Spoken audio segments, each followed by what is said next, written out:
I com sempre, i ell mateix ja s'ha ofert públicament també per fer-ho, obrim un col·loqui perquè tothom pugui plantejar o aclariments, dubtes, discrepàncies amb el que s'ha dit, el que es vulgui, com sempre amb absoluta llibertat d'expressió aquí al Fòrum de Debats.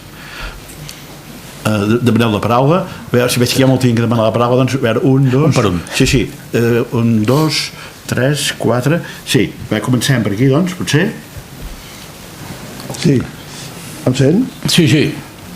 Jo em pensava que els jihadistes actuaven per revanxa, però per l'exposició que ens has fet sembla ser que no. És la seva ideologia perquè volen arribar a que tothom sigui com ells i a exterminar els que no són com ells. Jo creia que hi havia la revanxa de les actuacions que havia fet Occident cap als musulmans. Hi ha una part d'això, per exemple, en el que en podríem dir la tradició egípcia, hi ha una part d'això, però Aràbia Saudita o Pakistan deuen la seva existència a Occident. Quin sentit té atacar-lo perquè no han patit ells directament el colonialisme, és a dir, els hindús l'havien patit, però va ser gràcies als britànics que avui en dia tenen un estat els musulmans del subcontinent indi. Said Qutb deia: tractaran d'enganyar-vos dient-vos que la vostra és una lluita racial, que és una lluita econòmica, que és una lluita colonialista. No, la vostra és una lluita per la fe.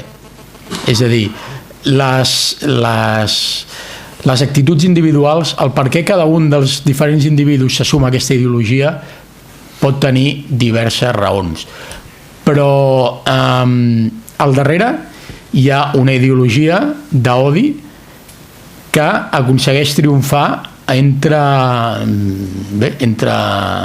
un cert sector de la població musulmana.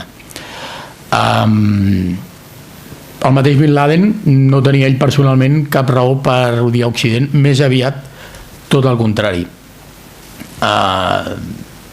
Hi ha un moment donat a la seva vida que el seu rigorisme religiós el converteix en un ultranacionalisme supremacista i decideix que ha d'atacar el món occidental, els cristians ens anomena croats, utilitzant una excusa històrica que, per cert, les croades en el seu dia pel califat islàmic van ser una cosa absolutament secundària i sense gran importància, i els jueus a l'engròs pel simple fet de ser-ho. És a dir, no dic que no hi hagi en la sociologia o en la psicologia social una importància del colonialisme, però també és cert que les raons van molt més enllà. Molt bé. Sí, Enriquita, no? Sí, seguim un ordre, perquè tothom ha donat la paraula al mateix alhora, per tant seguim un ordre. Sí, jo voldria demanar una cosa que avui és impossible perquè es donaria per un altre debat, però darrere de tot el que és això del jihadisme en plan religiós, però darrere hi ha altres històries, perquè normalment, per exemple, ara l'estat islàmic el que han anat agafant són els països on hi ha més petroli. Vull dir, hi ha tot un moviment de venda d'armes, hi ha tota una altra història que ajuda a això, i no són pas ells, vull dir, és aquí que els estan ajudant en el fons. Hi ha tot un negoci darrere i és això hi és, però hi ha més que, per mi em sembla que hi ha més coses que no pas només la ideologia. I després una altra cosa que em fa pensar l'última frase que diu aquí, que la meitat dels detinguts en els darrers 4 anys doncs són de nacionalitat espanyola, és com tracta les societats occidentals, el que es veu ara a París, a Brussel·les, aquests barris que no sé quin nom ara tenen un nom no recordo, a França, les banlieues, exacte, les banlieues, a Toulouse, tot això, doncs esclar, és normal en part que, o sigui, no els estem perdent, potser el que també estem perdent són valors, la paraula valors no m'agrada gaire, però bueno, nostres, i que potser els puguin tenir ells com per poder intercanviar, no? Vull dir, nosaltres Sí, a veure, d'una banda, certament jo he procurat fer una conferència limitada a una hora i he tractat d'explicar el fenomen ideològic, en part també per explicar les diferents tradicions històriques, com s'arriba fins aquí, i després explicar el fenomen com el patim. Amb el que no hem de caure és en l'etnocentrisme de creure que els que no són europeus ni tan sols es poden equivocar, també es poden equivocar. Què vull dir amb això? Que sovint des d'aquí veig crítiques en plan Daesh o Al-Qaeda no existiria si fos per Occident, el jihadisme no existiria si no fos per Occident, si maten és perquè tenen armes occidentals. Veure, no, Occident és qui ha protagonitzat el colonialisme i l'imperialisme certament en els últims 200 anys, però vaja, la resta del món són grandets com per saber què volen fer i com reaccionar a qualsevol dels fenòmens del món, vinguin d'on vinguin. Daesh, lògicament, per què vol pous de petroli? Perquè s'ha de finançar. D'on surten les armes de Daesh? Dels arsenals de l'exèrcit iraquià, dels arsenals de l'exèrcit siri i del tràfic d'armes normal i corrent. A mi em sorprèn quan aquí es diu tenen armes occidentals, alguna tindran, però jo sempre veig Kalashnikovs, que no són precisament una arma occidental. Com arriben les armes, per exemple, als atemptats a París? Doncs mira, ara ho hem sapigut. Li van comprar a un home a Granada que el seu soci, per cert, és serbi. Vull dir, no cal que busquem segons quines històries, és a dir, revolucions al llarg de la història de la humanitat n'hi ha hagut, fenòmens de violència, guerres, sempre n'hi ha hagut i no sempre la culpa és d'una altra. La guerra, els enfrontaments entre xiites i sunites venen pràcticament des de la mort del profeta Mahoma, que són més crus en èpoques de crisi, sí, però passa, jo m'atreviria a dir, amb tots els fenòmens semblants. Perquè fa la situació dels musulmans a Europa. És cert que en el món de la immigració l'últim que arriba és el que està pitjor. Això a Catalunya ho hem vist històricament. Quan van arribar els murcians eren els que estaven pitjor, quan van arribar els andalusos eren els que estaven pitjor. I ara que arriben magrebins o sud-americans són els que estan pitjor. Això té unes explicacions que s'escapen una mica del debat, però també és cert que si bé els que han atemptat a França comparteixen les característiques de que molts d'ells eren petits delinqüents que han passat per la presó on s'han radicalitzat, al Regne Unit la majoria eren universitaris. Canvia el perfil. Si tu vens de Pakistan o el teu pare i arribes a una societat on pots arribar a ser universitari, home, no dic que no hagis tingut episodis desagradables, però fotut, i més pensant que al teu país això era impossible o gairebé impossible. No dic que aquí les coses siguin fantàstiques, i no dic que no hi hagi motius per estar emprenyat, però tampoc crec, i les dades no van per aquí, que el fet de viure en una banlieue, en un barri majoritàriament d'immigrants i de gent treballadora sigui una raó com per entrar en un cafè i pujar-se a matar gent que està prenent cafè. Aquesta és una lectura molt occidental que fem sovint, que jo mateix la feia al principi. Aleshores, perquè quan es fan la policia comença a buscar la gent, perquè van a aquests barris, no els van a buscar al centre de París, van en aquests barris. La policia Surten d'aquests barris. els deté allà on viuen. En aquests barris. En aquest cas. La majoria de casos. A França i a Bèlgica sí, al Regne Unit no. Catalunya també passa. Sí. Bueno, on viu? Però és el que deia. On viu la majoria de la població d'origen immigrant a Catalunya? Als barris d'extrarradi, als barris històricament de treballadors. Ocupen el que deia, ocupen, però no només hi viuen ells, també hi viuen sud-americans, i no tenim aquest fenomen. És a dir, són fenòmens certament diferents. I jo ja t'admeto, ja et reconec que viure en determinades condicions o patir un racisme cultural no és agradable. Però vaja, no crec que dongui ni molt menys com per les explosions de violència que hem vist. Crec. Bueno, i de fet crec que també les dades estan en mi. Tenint en compte la quantitat de gent, que és petita, encara que facin molt de mal, i tenint en compte els diferents perfils, no hi ha una raó aquí estrictament socioeconòmica o ètnica.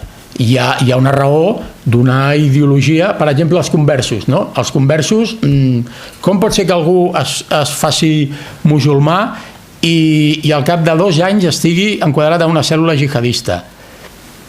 Que, a veure, no té explicació haver patit racisme, no té explicació haver patit islamofòbia, no té explicació haver nascut en un barri de treballadors. Crec que l'explicació va més enllà. Aquí sí, aquí allà, sí. No, aquí. Allà, primera fila. Bona tarda. En primer lloc, gràcies per la seva explicació. Gràcies. Ha sigut molt interessant. Ha quedat una cosa fosca en algun punt i que, si m'ho permet, li preguntaria. De tot el que ha parlat, jo diria que la major influència deu estar dintre de la banda sunita. O sigui, els xiites són una altra cosa que en aquests moments no intervenen en tot això, ni en Daesh ni en cap cosa d'aquestes. Una altra pregunta. Pot haver-hi alguna relació, segur que vostè la coneix si és, entre la creació dels germans musulmans l'any 28 a Egipte i la revolució del Fez a Turquia amb la mort dels 5 o 6.000 penjats per Ataturk per treure precisament tots els signes islàmics? Sí. Són aquestes dues preguntes. Moltes gràcies. Gràcies. Pel que fa a la primera pregunta, no he volgut entrar en explicar, perquè clar, és que ens allargaríem molt. El jihadisme és una branca, o sorgeix, de l'islam sunita, enfrontat històricament en l'islam xiita. En èpoques han conviscut en pau, amb altres s'han matat. De fet, el xiisme és una religió que té en el que el martiri té una gran importància simbòlica, perquè en els seus inicis van perdre les batalles i els que els van derrotar van fer grans matances entre els xiites. Ha estat una branca en el que el martirologi, el martiri, ha estat històricament important. Que els primers terroristes suïcides fossin molt majoritàriament xiites, en aquest sentit no sorprendria. Malgrat que els primers eren d'una organització que es deia Partit Nacional Socialista Siri. Una organització que va començar sent, bé, ens anem una mica, una organització que va començar sent més o menys neonazi i que va evolucionar cap al marxisme, canviant una mica el nom, de nacionalsocialista va passar a socialista i nacionalista, però que el símbol és una mena de creu gamada. La Gran Síria reivindica a Líban i el que avui coneixem com a Palestina i Israel com a Síria també. I en la guerra civil libanesa dels anys 80, totes aquestes tendències, grups, etc., el nacionalisme, xiites, sunites, cristians, van esclatar. Però no he volgut barrejar conceptes perquè em sembla que acabaríem tots amb mal de cap. Pel que fa a la segona part no tinc boli, no ho he apuntat. Sí. S'ha anat, perdona, sí, perdó, el del barret, sí. Absolutament. Molt de Turquia, sí. Sí.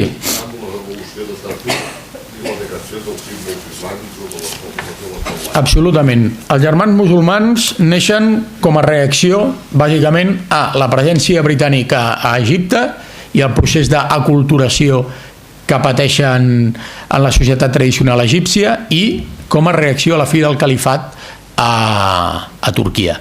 Que Hassan al-Banna dugués el fes era en aquell moment realment una reivindicació davant de la prohibició del turban i del fes dut a terme per Ataturk a Turquia un cop eliminat el califat i un cop també obligat a escriure turc en l'alfabet llatí.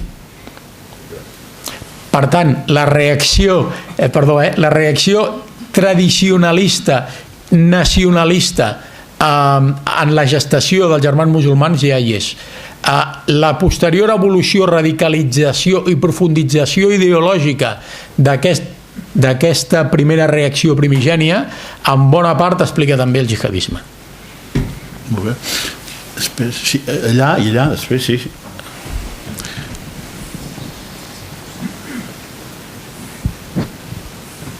Hola, bona tarda. Sí.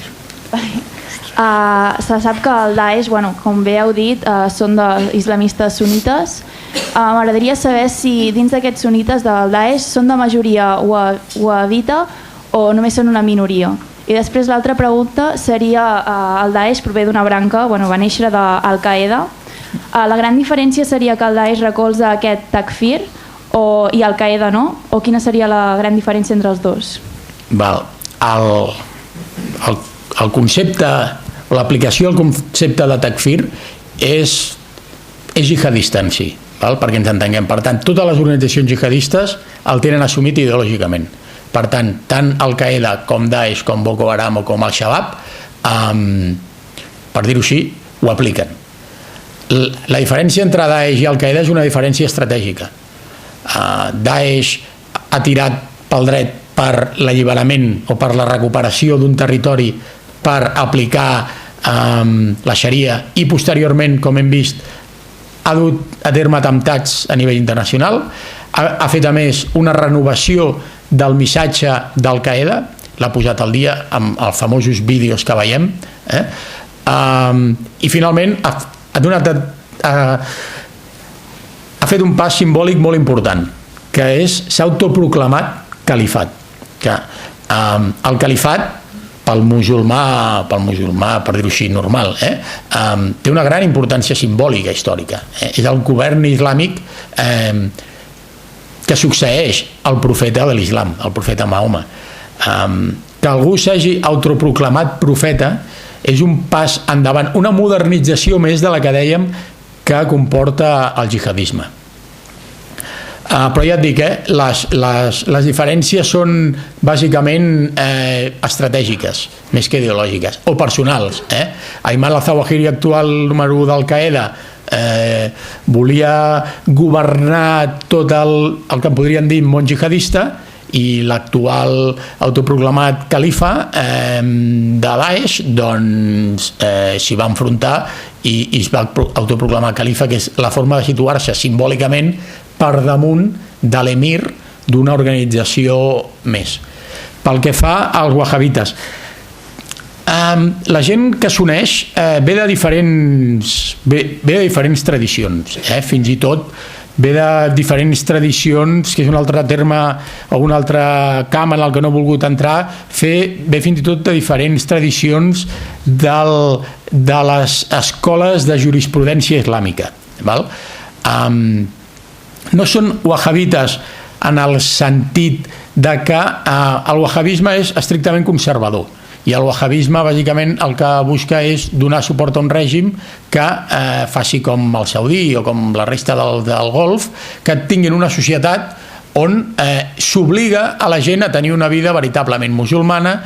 No es permet, en teoria, tot i que sabem que és així, la presència de cristians, sobretot la de jueus, però però també sabem que són societats molt hipòcrites. Tots aquests governants no només permeten aquesta presència, sinó que ells mateixos, tots sabem que els grans multimilionaris del petroli juguen a jocs d'atzar, que estan prohibidíssims per l'islam, consumeixen alcohol, consumeixen droga, etc. No tots ells, però sí gran part. Són famosos, per exemple, els casinos d'Europa històricament, no? Hi ha gran història al respecte. Clar, Daesh o Al-Qaeda o el jihadisme com a ideologia purista, aquests elements els vol eliminar. I de fet actua. Al-Qaeda és molt fort a Iemen actualment, i Al-Qaeda atempta a Aràbia Saudita. Per tant, malgrat provenir, com deia, d'aquesta tradició ultraortodoxa, ultraconservadora i tal, bé, no la segueixen, per dir-ho així, canònicament, o no tots provenen estrictament d'aquesta tradició. Molt bé. Allà, sisplau. Després tu? Sí, després tu. Hola, jo vull insistir en el que has dit, de que s'explica el jihadisme s'ha de remarcar molt bé el paper d'Occident, perquè realment jo crec que és de les causes fonamentals del sorgiment del que és el que s'entén com jihadisme. Per exemple, a Nigèria tot prové de la colonització, i és així, vull dir, la Gran Bretanya va deixar el país en unes condicions molt nefastes, sobretot al nord del país, que és d'on ha sortit Boko Haram, i per aquestes condicions socials ha sortit Boko Haram, vull dir, perquè els que són els jihadismes es van aprofitar de la situació vulnerable de la població civil perquè aquest grup tingui força, i és veritat que ha atacat molt greument el país i sobretot la població civil, però per exemple a nivell internacional no es parla de l'atac que ha fet el govern, que ha vulnerat tant o més els drets humans com el Boko Haram, i els mitjans de comunicació això no ho remarquen, per exemple, perquè és un discurs de remarcar la violència dels grups jihadistes, i aquest discurs no ens fa entendre el per què aquests grups actuen com actuen, i crec que és fonamental entendre el per què actuen així. Sí, ho han explicat, però crec que és el més important, el que és la colonització. O sigui, han deixat els països, els han dividit com han volgut, no sé, jo crec que és molt important. I la pregunta és si realment existeix... Sisplau, donem la paraula, Sí, digues. Sí, no sé, aquesta educació. Sí, digues. I realment la pregunta és si realment existeix aquest enemic que es diu el jihadisme, perquè tinc entès les diferents cèl·lules jihadistes actuen individualment. Sí que és cert que agafen experiències dels altres grups, però realment actuen independentment. Boko Haram actua per ell sola, no és que actuï en nom d'un altre, sinó que si no té una cèl·lula que el dirigeix, sinó que és ell sol que actua com actua. I això, si realment existeix aquest enemic que ens fan creure que hi ha, perquè realment jo crec que tot prové de la guerra contra el terrorisme de l'11S, del que és en Bush. És una reflexió. No, jo diria que la humanitat es mata i es massacra des de molt abans de que Europa sigui el que avui en dia en diem Occident. No li hem fet falta a la humanitat, a part de matar-nos entre nosaltres, la Segona Guerra Mundial van batre tots els rècords, no li hem fet falta a la resta de la humanitat per cometre genocidis. El temps que passa, pretendre que tota la culpa del que passa al món és nostra, jo crec que és caure en l'etnocentrisme. Ho he comentat abans i segueix sent així. La resta del món també té dret a equivocar-se, i no necessàriament nosaltres. La gent té dret a encertar-la i té dret a equivocar-se. Els anys que passen des de la marxa de la presència britànica a Nigèria fins a l'aparició de Boko Haram són molts, i com a presència colonial, però quina presència tenen els pous petrolífers a la zona del nord de Nigèria on hi ha Boko Haram?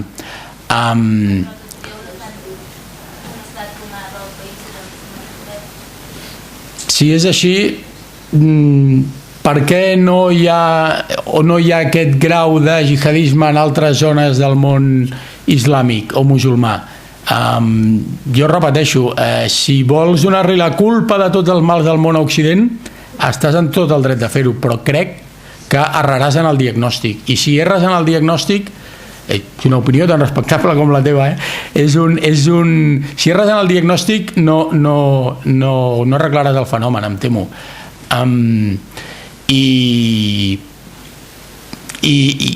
no tots els mals del món, la humanitat, és a dir, els éssers humans som iguals a tot arreu, igual de bons i igual de dolents. No uns són bons perquè sí i uns altres són dolents perquè sí. Està molt bé l'esprit crític, està molt bé l'esprit crític, i està molt bé anar a buscar, anar a veure si l'explicació que et donen del que passa al món és la correcta, no? O anar a buscar la teva pròpia explicació, però jo repeteixo, ni ens hem inventat els occidentals l'explotació de l'ésser humà per l'ésser humà, ni les matances, ni podem arrogar-nos el ser els culpables de tots els encerts com totes les errades de la resta de la humanitat. Però vaja, et dic, per mi és una qüestió de diagnòstic i de no equivocar-se amb ell. No, Ramon, ara toca això, aquí, després allà i després aquí. Sí, Belén, ara. Hola, sí, se sent? Sí. Bona nit. He hagut d'anar reformulant la meva pregunta després de tot del que ha sortit, perquè en principi tenia també pensat preguntar sobre el paper o els interessos o estratègies geopolítiques, sobretot d'Occident, en aquest fenomen. Has explicat al principi el paper o la intervenció que va tenir els Estats Units en la retirada de les tropes soviètiques, donant suport, subministrament d'armament i de diners als grups mujahidins de l'Afganistan, en la guerra de l'Afganistan, i això seria, com has dit, com caure en l'etnocentrisme una mica, no? De pensar que només hi ha aquest fenomen d'interessos, estratègies geopolítiques forçats per Occident. Llavors, això ja ho has explicat, vull dir, acabes de dir ara mateix que no tot és culpa d'aquesta estratègia geopolítica, que de fet existeix, és a dir, les grans potències occidentals tenen aquests interessos en geopolítica, però llavors el que vull saber és quins són els altres interessos en geopolítica que també existeix, mirant més no en les accions individuals sinó en la macropolítica de l'altra part, és a dir, de tot el món que no és el món occidental, si hi ha aquests interessos més enllà de les qüestions ideològiques que has plantejat aquí. Vull dir, si existeixen aquestes estratègies també dels estats que estan fora d'aquesta comunitat internacional marcada per Occident. No sé si m'he explicat bé en la pregunta. Vull dir, tenen aquestes estratègies també? Si ho he entès bé, tots els estats del món tenen les seves estratègies comercials, polítiques, econòmiques, fins i tot no sé, expansionistes. Això és una realitat històrica que jo crec que és incontestable. En el món actual i a nivell econòmic està molt clar que en totes aquelles zones en què no hi hagi una certa pau, en què no hi hagi una certa, per dir-ho així, tranquil·litat, l'economia no es pot desenvolupar, no es pot desenvolupar bé. És a dir, si tu vas a posar un negoci a Nigèria, és possible que la despesa en seguretat t'impossibiliti tirar endavant aquell negoci. Això què vol dir? Que en realitat interessos perquè hi hagi zones molt desestabilitzades, pocs, és a dir, o en tot cas de la potència contrària, però en realitat històricament ha estat així. Més enllà d'algun interès molt particular, l'economia on millor es desenvolupa és en entorns segurs, i si Occident el que li interessa és colonitzar la resta del món de forma moderna, el que li interessa és pau. Li interessa més un Assad o un Gaddafi que no pas la primavera àrab. Això és així. les companyies petrolieres han perdut molts i molts milions, com les de les mineres en tots aquests països. A partir d'aquí, que les poblacions d'aquests països estiguessin fartes dels seus governants, què es podia fer? És a dir, fer allò que deien els nord-americans sobre el règim de Nicaragua i dir si Somoza és un fill de, però és el nostre fill de, i fer el mateix. Sí, està massa gran la seva població, però a nosaltres ens és igual. O donar suport a incipients processos de democratització, encara que la majoria han acabat malament. No ho sé, jo no tinc la resposta, no ho sé, no tinc totes les dades. Sempre hi ha hagut interessos al món, però cadascú ha tingut els seus. Vols dir que des del món no occidental no hi ha interessos perquè hi hagi inestabilitat a la zona? Vull dir, no hi ha cap prova de que Xina, per exemple, estigui armant els jihadistes. Per posar un exemple d'un competidor comercial avui en dia que li pot interessar desestabilitzar determinades zones per fer quebrar a determinades companyies occidentals a dia d'avui. Poder demà ens diuen alguna cosa, però és que repeteixo, no cal. El món musulmà és molt capaç per si mateix de donar respostes a diferents situacions. Que el món musulmà hagi creat una ideologia totalitària, com en el seu dia el món occidental va crear les seves, va crear el feixisme, va crear el nazisme, jo crec que pràcticament et diria que és que des d'un punt de vista històric és gairebé normal, entre cometes, malgrat la normalitat, malgrat posar la paraula normalitat amb una ideologia totalitària de terror. Però el món musulmà per si mateix, i té una història brillant, a més, com per tenir també la seva història negra, sense que necessiti que ningú li vagi a crear. La gran matança simbòlica, un punt, en el món musulmà, quan es vol posar l'exemple d'una massacre, la caiguda de Bagdad, la caiguda de Damasc davant dels mongols. Encara avui en dia és el que es posa com a símbol de gran matança. No calen europeus. La resta del món és plenament capaç per si mateixos de fer grans coses, com d'inventar el sistema numèric que tenim, o de coses terribles, com l'assassinat a ganivet de pràcticament tota la població de Damasc en el seu dia. Allà darrere, sí. Repetim que l'exposició brillant. Si permets un moment el micro, sisplau. Sí.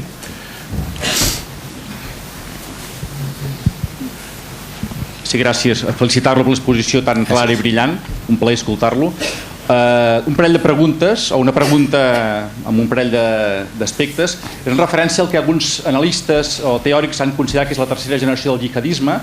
La seva valoració respecte a dos elements fonamentals d'aquesta possible tercera generació, que són la proclamació del califat per Abu Bakr al-Baghdadi el 2014, és a dir, control territorial, no tant un element simbòlic, sinó un control territorial amb una capacitat econòmica, un nombre important de mujahidins, 30.000 possiblement, un muntant econòmic de 1.000 milions de dòlars possiblement, i la segona cosa, també constitutiva d'aquesta tercera generació, que és la influència de les noves tecnologies en la difusió del missatge. No tant el que fan, sinó com expliquen aquest missatge. Gràcies. En primer lloc, sí, el que fa el líder d'Estat Islàmic és proclamar l'Estat Islàmic una altra vegada. I proclamar-lo com els jihadistes creuen, o com la ideologia jihadista diu que ha de ser un estat islàmic. És a dir, ell d'alguna manera el que fa és agafar la teoria que Qutb exposa a Milestones de la comunitat musulmana als purs relativament petita i d'anar-la expandint. I bàsicament el que fa és això, però a més recupera aquest simbolisme històric de tornem a tenir un estat islàmic, un califat, després gairebé un segle després de que Ataturk acabés amb el califat turc. La importància simbòlica és molt gran, i la importància simbòlica amb el nacionalisme religiós jo crec que és cabdal per comprendre precisament aquesta tercera generació de jihadistes, que per cert en els fenòmens terroristes normalment cada generació és més radical que l'anterior. Si veiem el terrorisme casolà a Europa mateix, les bandes terroristes que hem vist, no sé, Baader-Meinhof a Alemanya o Brigades Roges a Itàlia, per deixar-lo d'aquí a part, la primera generació s'ho pensa molt abans de fer el pas a la violència, li costa molt prendre la decisió de dur a terme assassinats, ho fa per primer cop. La segona generació hi entra sabent que podia de matar algú. La tercera generació entra volent matar algú. I això amb el jihadisme certament jo crec que està passant així. Les xarxes socials, les xarxes socials són el principal canal d'expansió, de captació i d'expansió del missatge jihadista avui en dia.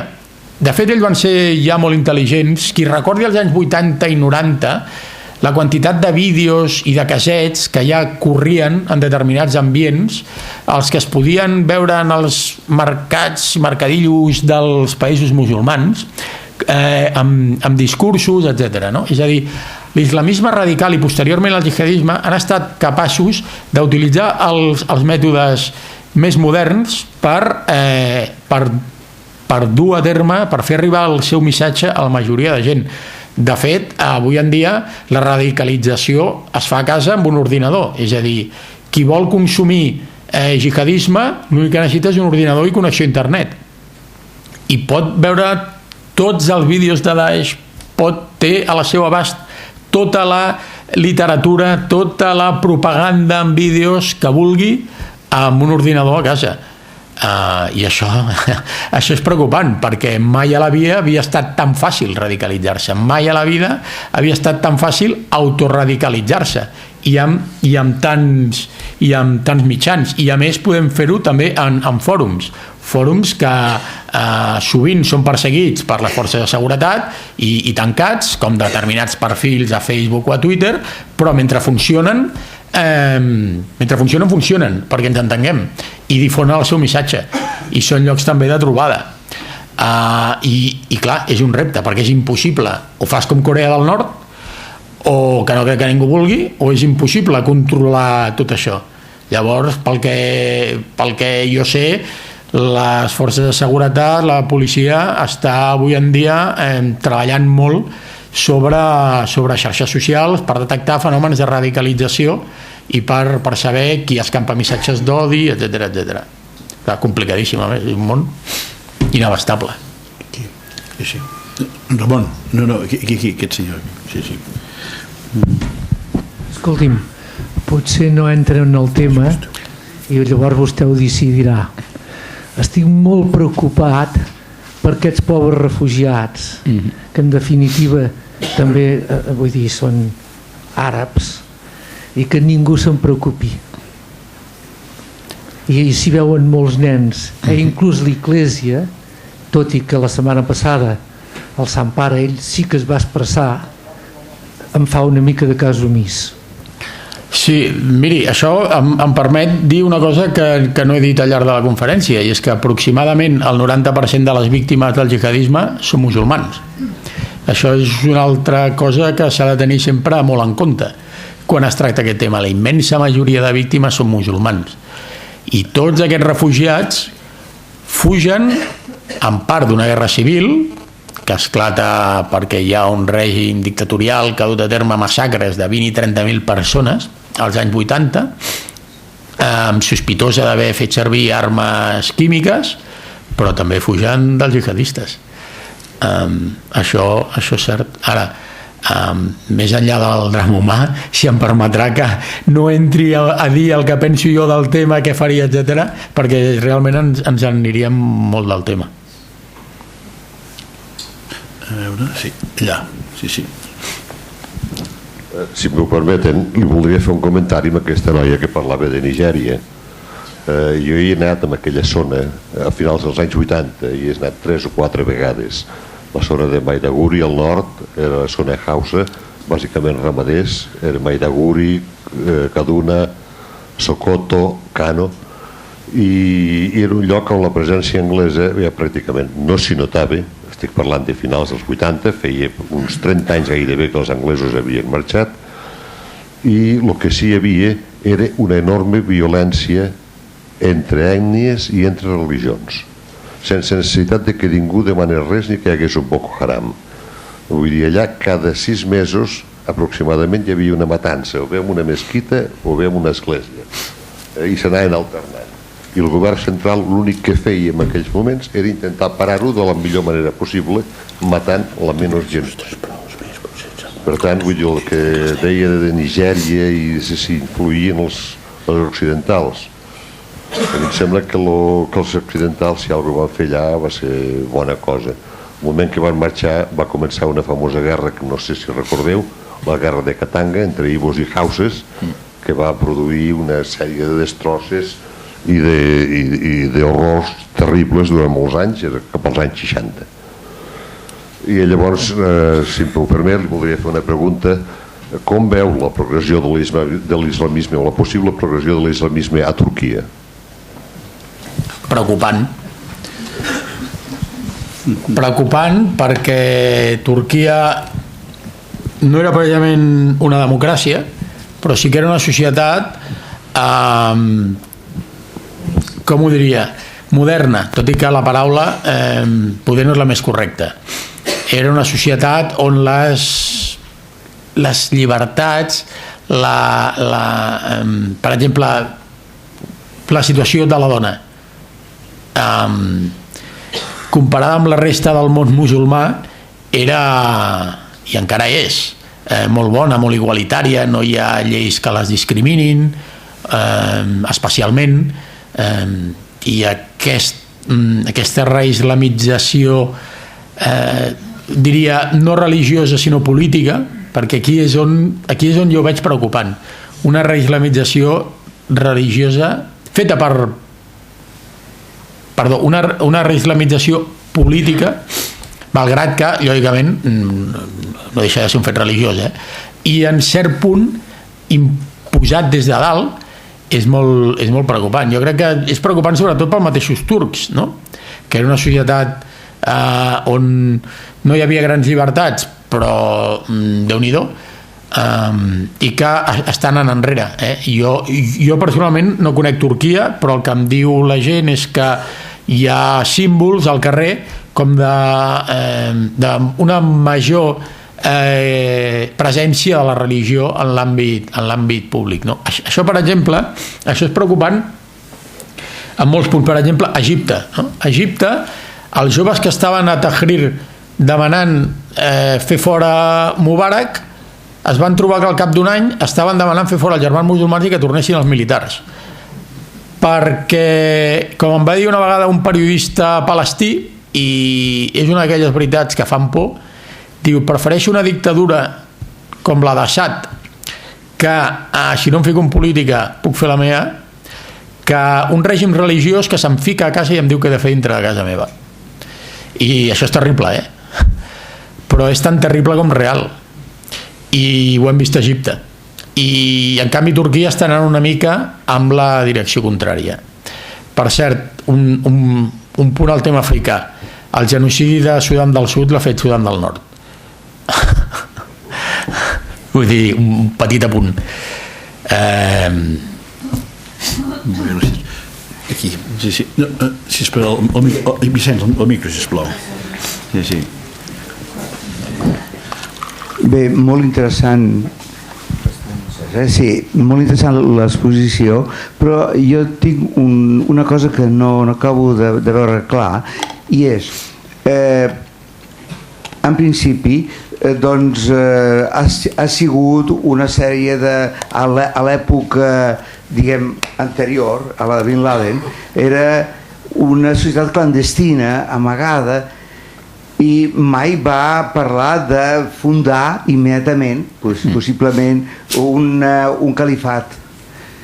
I ara es decideix fundar un califat amb un territori que clar, fa frontera, a més els sirians no eren excessivament, hi havia... No, eren relativament moderns, perquè ens entenguem. Per què no ho fa proclamar un califat en un país com pot ser Afganistan o un país que controli més, i van fundar un califat entre el Kurdistan i els sirians? No és una oportunitat de fer-se visibles i de ser... Per què ho fan, això? És que, o sigui, el fet de mantenir-se així en secret no era un avantatge per ells? Des d'un punt de vista d'organització clandestina, està clar. A veure, quan Al-Qaeda comet els atemptats a l'11S, no valora el fet de que els Estats Units ocuparan Afganistan i acabaran amb la seva organització, amb el seu territori alliberat. I als Estats Units li costa. Als Estats Units, les forces especials dels Estats Units, juntament amb l'Aliança del Nord i suport de bombardeig aèrics, acaben amb els talibans en 3 setmanes. Al-Qaeda això no ho valora, o sigui, no creu que això sigui possible. Pensa que en tot cas hi haurà un enfrontament com contra els soviètics. Per tant, mala planificació estratègica. A partir d'aquí, Al-Qaeda passa a ser 100% clandestí. Però la invasió d'Iraq permet a Al-Qaeda sortir d'aquesta clandestinitat i tornar a tenir, per dir-ho així, territoris alliberats. Li torna a donar força. I, de fet, el líder de Daesh és un exmilitant d'Al-Qaeda a Iraq. I aquesta petita escissió que crea és l'escissió de la branca més sanguinària d'Al-Qaeda a Iraq. Per què decideix fer aquest pas? Doncs possiblement pel que dèiem de la segona i la tercera generació de terroristes. Per Bin Laden, que és un nen de casa bona, que ha estudiat enginyeria, és fill d'un multimilionari i que pràcticament al principi se'n va fer turisme revolucionari o turisme mujahidí, el califat és quelcom simbòlicament massa gran. O sigui, no dic que ell no somiés en que algun dia seria califa, però per ell no es podia autoproclamar califa. Ell necessitava que, per dir-ho així, les masses musulmanes el proclamessin. Aquesta segona generació ja no té aquests problemes. Ja veu el món d'una altra manera. Ja té l'experiència, o sigui, ja ha llegit l'experiència, la guerra contra els soviètics, de la pèrdua d'Afganistan contra els americans, d'Iraq, i el que ell decideix és autoproclamar-se amb allò que dèiem, amb el pes simbòlic, amb un territori alliberat. Per què ho fa allà? Perquè hi ha una guerra civil i té força i ho fa. De totes formes no ho fa el primer dia. Fins que la seva petita escissió d'Al-Qaeda no comença a créixer, a expandir-se, a aconseguir territori, no es fa amb armaments a l'exèrcit sirià iraquià, no es fa amb fons de bancs, no es fa amb zones de petroli que li permetin tenir una seguretat econòmica i militar. Ell això no ho fa. Ho fa quan troba que pot. De totes maneres, això que més o menys és bastant obvi, no és menys cert que del personatge sabem poquet, de l'organització interna de Daesh sabem poquet, i que trigarem a saber. D'Al-Qaeda es va aprendre molt quan les tropes nord-americanes i britàniques sobretot van arribar a campaments d'Al-Qaeda i van poder fer-se amb documentació que havia quedat allà. Es va aprendre molt de l'organització, però de Daesh sabem poquíssim. O sigui, hi ha coses que sí que sabem, lògicament, sabem d'on surt aquest personatge, sabem que de fet és jordà de naixement, i sabem quina ha estat la seva història política, sabem per on ha passat, però el funcionament intern no se sap molt, i el poc que se sap és més matèria de serveis d'intel·ligència que no pas del gran públic, i menys encara d'un pobre català que s'ha dedicat a estudiar aquest tema i que no té connexions a nivell d'agències d'intel·ligència, no? Sabem relativament poc. Molt bé. En aquest cas, doncs, última pregunta. Sí.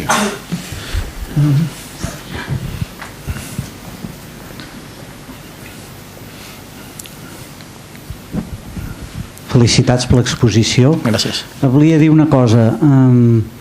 Aquesta última que tenim ara aquí, que posa jihadisme a Catalunya, de tot el que hem parlat fins ara, hem parlat d'història, d'on venim. La pregunta és, on te som ara, on te posa jihadisme a Catalunya? Doncs som doncs precisament el que diu, que de tots els condemnats a l'estat espanyol, el 30% han estat detinguts a Catalunya, i que en els darrers 4 anys la meitat dels detinguts són de nacionalitat espanyola. Això què vol dir? Això vol dir que els perfils canvien i vol dir que la presència a Catalunya, sobretot a l'àrea metropolitana de Barcelona, és més gran que en altres zones de l'Estat. Això, com ja he dit, té una explicació. La gent, és a dir, la gent viu a Barcelona perquè és on tenia possibilitat de tenir feina. Si no n'hi ha més a Almeria és perquè allà al seu dia bona part de la feina es va acabar, perquè ens entenguem, però sí, la situació és aquesta.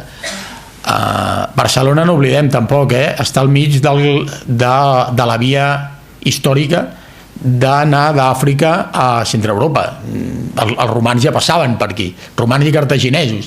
Clar, Barcelona en aquest sentit és estratègic. A més, és una ciutat molt gran, hi ha molta gent, és una ciutat de molt d'impacte econòmic també.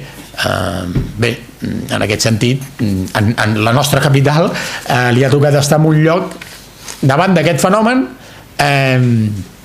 per dir-ho així, que facilita determinades situacions. La situació econòmica històricament també ha anat cap aquí, és a dir, un pol econòmic, centre d'atenció, d'atracció, d'immigració. Com ho gestionem dependrà en bona manera el futur de la nostra societat. A Barcelona hem tingut la sort fins ara que s'ha detingut a Barcelona i a Catalunya, perquè no totes eren estrictament de Barcelona. S'han detingut a totes les cèl·lules que anaven a atemptar. Esperem que sigui així. Bé, esperem que no n'hi hagi més, però si n'hi ha, que la policia actuï amb la diligència i els èxits que ho ha fet fins ara. Esperem que sigui així. De totes formes, també hi ha una dada, Catalunya, més enllà de les cèl·lules que volien actuar, normalment és més aviat una zona, o havia estat una zona de descans, una zona de pas i una zona de finançament. Això pot canviar en qualsevol moment, però molts d'aquests detinguts eren gent que es dedicava a captar militants per enviar-los als escenaris de conflicte, sigui Iraq, sigui Síria, sigui Txetxènia, el Caucas està molt oblidat, els russos tenen allà pagada informativa, però el poc que ens arriba és bastant bèstia. Bé, és una mica la situació que hi ha en aquest punt. En aquest sentit, és cert que Catalunya durant uns anys tenia la palma de detinguts a Europa. Això ha baixat també, però era així. Això què ens ha de fer? Estar espantats? No, estar alerta, sí. Jo també penso que és millor dir-ho, és millor dir, escolta, la situació és aquesta, ara a veure com ho solucionem. És millor dir-ho que no pas, no, aquí no passa res, no sé què, i com un dia tinguem una desgràcia, que esperem que no passi, llavors ens tornarem a preguntar com hem arribat fins aquí, perquè no havíem fet res, i entrem en aquella dinàmica tan terrible de culpar tothom sense saber què és el que ha passat realment. Jo crec que és millor estar preparat, sense caure en l'alarmisme. Clar, també hem de saber la situació real. No ho sé. Molt bé. En tot cas, doncs, anem per tancar l'acte. De totes maneres, dins d'aquests errors estratègics que dèiem que, evidentment, tots els pobles de tots els estats del món ja són prou grans i prou històricament han demostrat que són capaços tots, nosaltres també, evidentment, a vegades de les millors coses i també les barbàries més horroroses. Sí que jo crec que hi ha potser abans de tancar l'acte, un error dins d'aquest conflicte del jihadisme que comentem avui per la part occidental, un error estratègic va ser gravíssim, va ser la guerra d'Iraq, oi? Sí, això està claríssim. La guerra d'Iraq, que diguem-ne va justificar per la gent que ja potser estaven predisposats a justificar-ho, no? Però d'una manera es va donar no dades, es va donar una plataforma objectiva per justificar, diguem-ne, determinades actuacions. I sobretot, clar, muntant la guerra d'Iraq en base a uns arguments que es van demostrar que eren falsos, allò de destrucció massiva i tot això.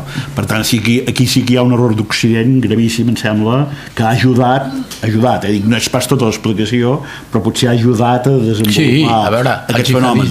El jihadisme ja existia abans, però amb aquesta intervenció concreta Occident el va ajudar. Al-Qaeda, que estava bastant fumuda, perquè ens entenguem, la invasió d'Iraq no diré que li va fer un favor, però sí que li va donar ales. Això és així.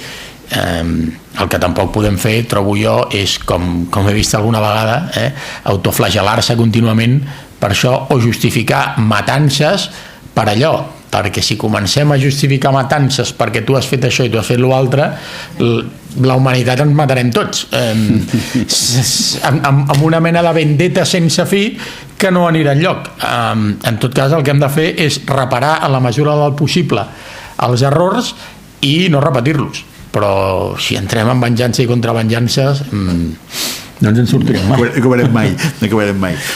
Bé, en tot cas ara sí que ja és el moment de tancar l'acte, ja són les 10, recordar doncs que el Fòrum de Debats, com ja saben la majoria dels aquí presents, fa gairebé 26 anys que portem d'activitat, organitzant conferències, tertúlies, altres menes de coses, que la gent que no conegui l'entitat, el Fòrum de Debats, pot emplenar aquests fulls que hi ha aquí a la sortida per demanar més informació, o bé associar-s'hi, encara millor, perquè així com més socis siguem, més activitats d'aquestes podrem anar... I també el podeu votar per l'usonenc de l'any, Això també. Home, gràcies. En propagandistes així ja no he de patir, Gràcies. Doncs bé, dir-vos això, doncs, dir-vos que el proper acte, si veu que normalment fem activitats cada 15 dies, el proper doncs és el divendres 29 d'abril, serà una conferència que porta per títol Ramon Llull, qui era, què feia, el títol és aquest, suposo que gairebé tots els aquí presents saben que aquest any 2016 s'escau el 700 aniversari de la mort de Ramon Llull, i que aquesta conferència anirà a càrrec de Jaume Medina, filòleg, poeta i catedràtic de la Universitat Autònoma de Barcelona. Tindrà lloc aquí en aquest mateix auditori a les 8 del vespre.